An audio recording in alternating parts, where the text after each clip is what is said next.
আশুলিয়ায় দুই বিশ্ববিদ্যালয়ের শিক্ষার্থীদের সংঘর্ষে উত্তেজনা, অগ্নিসংযোগ ও ভাঙচুর। আশুলিয়ায় ড্যাফোডিল ইন্টারন্যাশনাল ইউনিভার্সিটি ও সিটি ইউনিভার্সিটির শিক্ষার্থীদের মধ্যে রাতভর দফায় দফায় সংঘর্ষ, অগ্নিসংযোগ ও ভাঙচুরের ঘটনা ঘটেছে। রোববার রাত থেকে শুরু হয়ে সোমবার ভোর পর্যন্ত টানা উত্তেজনা বিরাজ করে এলাকা জুড়ে।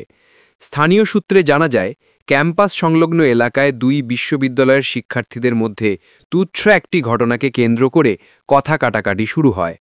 এক পর্যায়ে তা সংঘর্ষে রূপ নেয়। উভয় পক্ষের শিক্ষার্থীরা লাঠি, ইটপাটকেল ও লোহার রড নিয়ে একে অপরের উপর হামলা চালায়। সংঘর্ষ চলাকালীন ড্যাফোডিল ও সিটি ইউনিভার্সিটির বেশ কয়েকটি পরিবহন বাসে আগুন দেওয়া হয় এবং পার্শ্ববর্তী দোকানপাটেও ভাঙচুর চালানো হয়। ঘটনার খবর পেয়ে আশুলিয়া থানা পুলিশ ও ফায়ার সার্ভিস ঘটনাস্থলে পৌঁছে পরিস্থিতি নিয়ন্ত্রণে আনে। ফায়ার সার্ভিসের 3টি ইউনিট আগুন নিয়ন্ত্রণে কাজ করে। সংঘর্ষে অন্তত 15 জন শিক্ষার্থী আহত হয়েছে বলে জানা গেছে।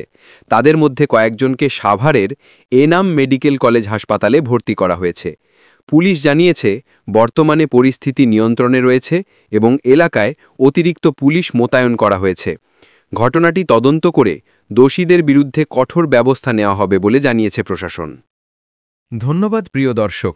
ভিডিওটি ভালো লাগলে লাইক, কমেন্টস ও শেয়ার করতে ভুলবেন না এবং পরবর্তী খবর জানতে আমাদের সাথেই থাকুন।